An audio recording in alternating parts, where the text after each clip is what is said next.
दधीच हरिचंद्र नरेशा और सात हेतु से एक कठिन कलेशा और धर्म न दूसरी इस साथ समाना अवागम निगम पुराण बखाना। कहते हैं सत्य के समान दूसरा धर्म नहीं। लेकिन आज कलयुग में क्या होगा, झूठे लेना झूठे देना, झूठे भोजन झूठ, एकदम झूठ की राजनीति खड़ी करी। जहाँ झूठ है वहाँ सत्य कैसे रहेगा, वहाँ न्याय कैसे रहेगा, वहाँ पुण्य कैसे रहेगा, ये सब विचार करना चाहिए। लेकिन ये विचारवान व्यक्ति ऐसे बहुत ही कम जो इन बातों पर विचार करते हुए आज की समस्याओं पर कोई विचार नहीं करते। आज की कुरीतियों पर कोई विचार ही नहीं कर रहा है कि हमें क्या करना चाहिए। आखिरकार समाज परिवार क्यों बिगड़ रहा है, दुख तकलीफ बीमारियां क्यों बढ़ रही, लड़ाई झगड़े क्यों बढ़ रहे हैं, मारकाट हिंसा चोरी कत्लेआम क्यों बढ़ रहा, व्यभिचार प्रचार क्यों बढ़ रहा है, महंगाई क्यों बढ़ रही है, टैक्स क्यों बढ़ रहे हैं, जीएसटी क्यों बढ़ रही, ये कुछ कोई कहने वाला नहीं और न कोई पूछने वाला। और सब पर बीती, सब पर का हम जाने हम ही पर बीती, लेकिन सब पर और फिर भी नहीं हो सकता। सब मारे जा रहे हैं, सब तताए जा रहे हैं, सब लूटे जा रहे हैं, घसीटे जा रहे हैं, लेकिन अब भी समझ में नहीं आ रहा। पता नहीं कलयुग में मानव की बुद्धि कैसे। हित अनहित बस पक्षी जाना, मानव तन गुण ज्ञान निधाना। लिखा धर्म शास्त्रों में कि हित अनहित बस पक्षी भी जानता, तो तुम मनुष्य होकर अपना हित नहीं समझ पाए। किधर हमारा हित है, किससे हित है, कौन हमारा हित करे, कौन अपना हित करे, कौन हमारा भला कर रहा, कौन हमसे अपना भला करा रहा, इतनी भी समझ किसी में। तो कैसे माना जाए कि आप में कोई ज्ञान है, आप में कोई ध्यान है, आप में कोई जागृति है, आप में कोई होश है, आपकी बुद्धि में कोई विवेक है, क्या तुम्हारे में कोई मानवता, कोई इंसानियत है, कैसे मानो। ये तो सब विचारणी विषय, इतना विचारणी हो गया कि मानव के पास विचार रहा ही नहीं। इनके बारे में कोई अच्छा विचार सोचे, विचार शून्य हो गया, कोई विचार नहीं। अपने हित का पहले लोग स्वार्थी थे, अपने स्वार्थ पर विचार, तुम्हारा तो भी विचार नहीं। कौन सा स्वार्थ तुमने बना दिया, परमार्थ भी चला गया और स्वार्थ भी नहीं बना। तुम्हारा दोनों तरफ से नुकसान, इधर का भी उधर का। न शरीर का कुछ मिला, न शरीर में रहने वाली चेतन जीवात्मा को कोई काम हुआ। हमारे तो दोनों भी, न हरि भजे न घर सुख पाए, वृथा बिहाय गई दुई माते प्यारे ने कौन है। हमारा तो कोई काम नहीं बना। ये मानव जन्म किस लिए लिया, मानव जीवन का मतलब फिर क्या होगा। जब जीवन जीना नहीं सीख पाए, आज तक के जीवन को कैसे जिए, कैसे निकाले, जब ये बात समझ में नहीं आई तो इसके अलावा और तुम समझी क्या सकते। अपने मानव जीवन के बारे में नहीं समझ पाया कि हमारा जीवन किधर जा रहा, किसमें व्यतीत हो रहा, इसका परिणाम कितना बुरा होगा। 4,84 लाख नरकों की योनियों से छुटकारा पाने के लिए मानव जीवन मिला, और छुटकारा तो दूर रहा और उसमें ज्यादा फंसते चले, सजा पाने के सब काम कर रहे। तो जीवन जीने का मतलब क्या होगा, जीवन धारण करने का मतलब का मानव जीवन बार बार मिलता नहीं। कि कबहू करी करुणा नर देहि और देते ही सबिन हेतु सनेही। कभी कभी करुणा निधान कृपया दया मेहरबानी करके मानो अनमोल मंदिर हमें आपको एक बार भेंट करता कि जाओ अब की बार इस मानव जीवन से तुम सारे जीवन कैसे छुटकारा पा सकते। तुम्हारा कोई जीवन नहीं होगा अगर मानव जीवन को जीवन जीना सीख लिए तो फिर दोबारा तुमको जीने वाला काम इसमें आना नहीं पड़ेगा। लेकिन कहाँ ये काम हो पाया, ये बात कहाँ सिद्ध हो पाई और कहाँ मानव जीवन आप सफल कर पाए, कल्याणकारी बना पाए कुछ। और सब बेचारे फंसे जो अपने आप को सब कुछ कह रहे हैं, मान रहे हो तो कुछ नहीं आई। वो तो सबसे बड़ी गंदगी में तब से राज से नरका। ये राज करने वाले सब नरक की तैयारी कर रहे हैं, क्योंकि राज करेंगे तो भोग करेंगे और भोग करेंगे तो नरकों में जाएंगे। इसलिए राजा को बहुत सोच पूछ के रहे कि कोई ऐसा कर्म न बन पड़े तो 4 खान 84 लाख नरकों की योनियों में जाना पड़े, ऐसा कोई काम न। लेकिन ये सब वही काम था, सब उसी की तैयारी में जुटे पड़े कि जितनी जल्दी नरकों में चले जाए। तो इनकी तो समझ में आया नहीं। जब इनकी समझ में नहीं आया तुम्हें क्या समझाए। यथा राजा तथा प्रजा, धर्मी राजा धर्मी। आप जितने शासन के समय को याद करो, चाहे मुसलमानों का शासन रहा हो, चाहे अंग्रेजों का रहा हो, लेकिन किसी ने इस तरह की हत्या हिंसाएं नहीं करवाई। ये गर्भपात नसबंदी, ये भ्रूण हत्या किसी ने नहीं कराई। इतने टैक्स, इतने महंगाई, इतनी बेरोजगारी किसी के साथ, इतनी चोरी डकैती, इतनी हिंसाएं किसी ने नहीं करवाई जितने वर्तमान समय। तो इससे तो अब लोग पिछले समय को अच्छा कह रहे हैं, इससे तो अंग्रेज ही अच्छे थे, कम से कम न्याय तो देते थे, सुरक्षा तो रखते थे, धर्म का पूरा पालन करते थे, किसी मजहब धर्म को कभी छेड़ा नहीं। और इन्होंने तो कुछ नहीं रखा, सब खत्म कर एकदम पूरा खत्म। इसलिए अब ये परिवर्तन का समय है। देखो ये किसके सिर आफत आती है, ये किसके सिर आफत आती, इसका जिम्मेवार कौन बनेगा, ये तो आपकी समझ में धीरे धीरे आ ही जाएगा। जब संदेश सुनते रहोगे तो आपको सब पता चलेगा कि समय का अपराध किस पर लगा। जब सतयुग में राजा हिरण्यकश्यप था, अच्छी सच्ची नेक भली बात मानने के लिए तैयार नहीं हुआ और उसका बेटा भक्त प्रहलाद बराबर समझाता रहा पिता को, नहीं माना तो मारा गया। सारा इल्जाम सतयुग का उसी पर लग गया और वो मारा गया बिना। इसके बाद फिर समय कुछ खराब आया राजा की तरफ। ये तीनों काल बराबर जानकारी दे रहे हैं कि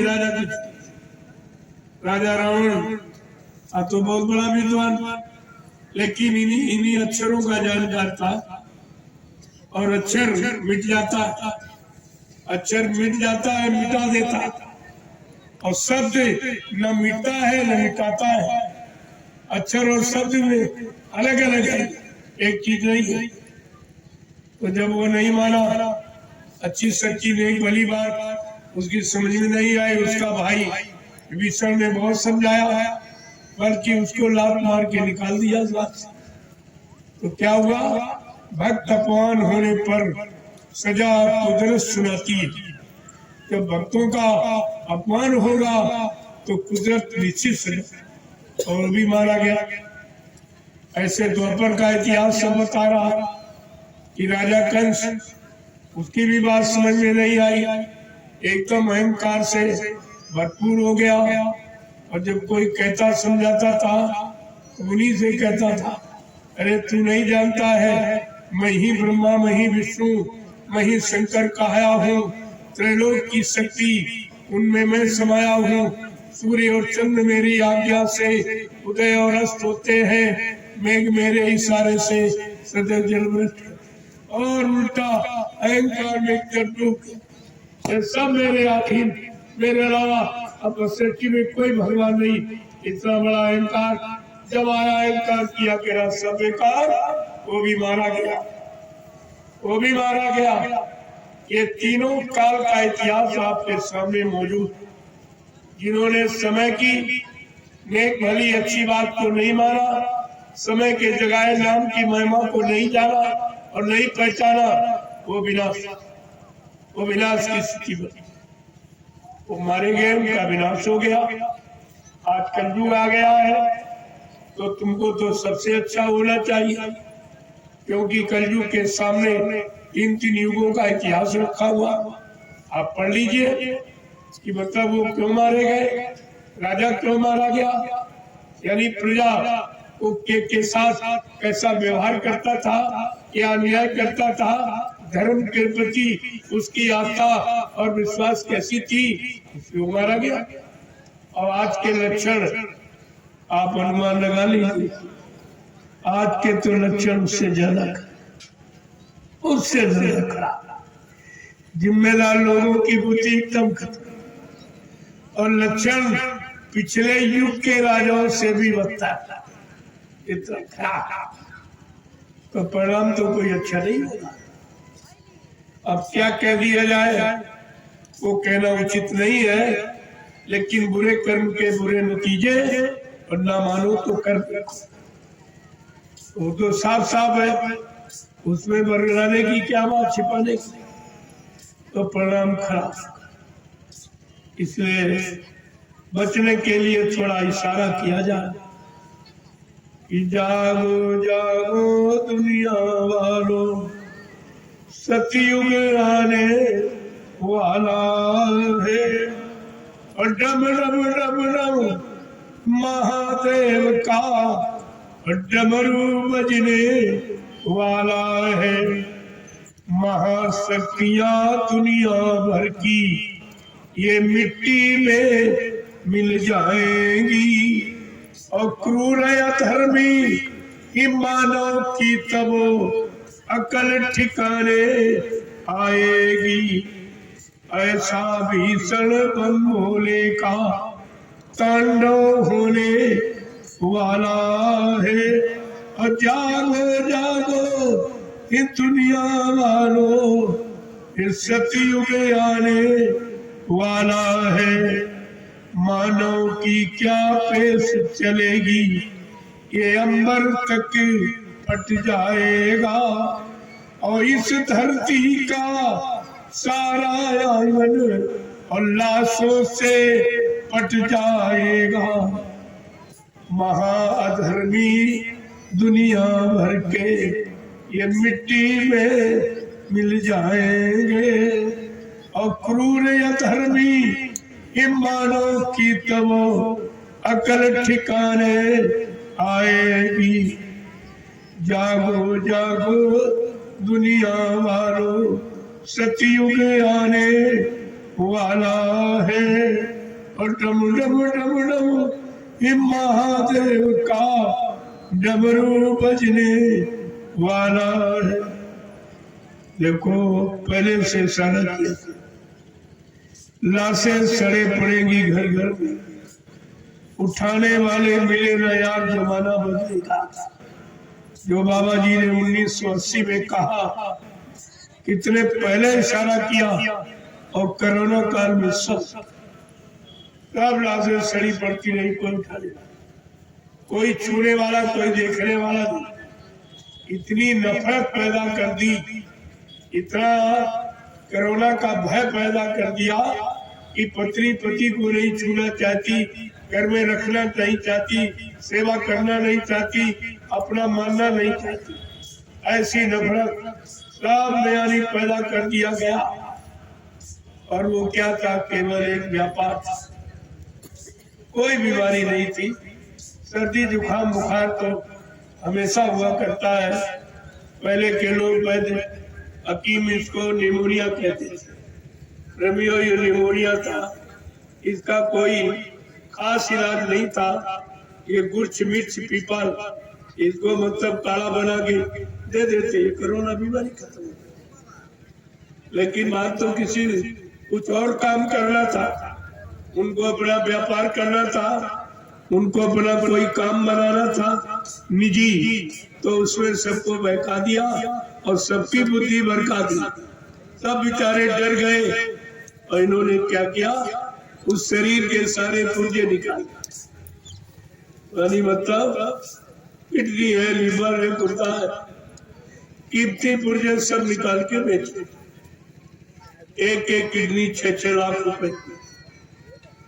तुम्हारे शरीरों के साथ व्यापार करने के लिए योजना बनाई थी। ये भय पैदा किया, कहीं कुछ नहीं था, ना रोना करोना कहीं कुछ नहीं था। हमारे यहाँ तो कोरोना आया नहीं था, नहीं विचारण में, सतगुरु धाम में कोई करो। मैंने कहा भाई यहाँ तो कोई करो, हमारे यहाँ कोरोना आ ही नहीं सकता, यहाँ कोरोना नहीं आई, जबकि नैमिषारण और मिश्रिक सब सील कर दिए गए, सब बंद। लेकिन सतगुरु धाम का रास्ता खुला था।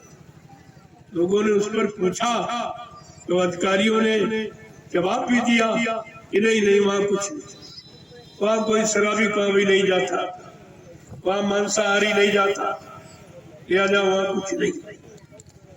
तो ये जब लोग जान गए इस बात को कि मांसाहार के कारण बीमारी आती, तो देश में मांसाहार का प्रचार क्यों करा, क्यों गौएं कटवा रहे, क्यों बकरे कटवा रहे, क्यों मुर्गे कटवा रहे। इतने मतलब यानी डीसीएम भर के मुर्गा जो काटा जा रहा है, क्या परमात्मा खुदा ने तुम्हारे लिए सब्जियां नहीं बनाई थी? एक से एक अच्छी सब्जी सीजनल जो तुम्हारी बीमारी को दूर कर दी, और तुमने ये गंदगी खा के अपने पेट को कब्रिस्तान बनाकर और आपने ये इलाज बीमारियां पैदा कर ली। अब तुम उसी से परेशान हो। परेशानी का और कोई कारण नहीं, केवल आपका गंदा खाना।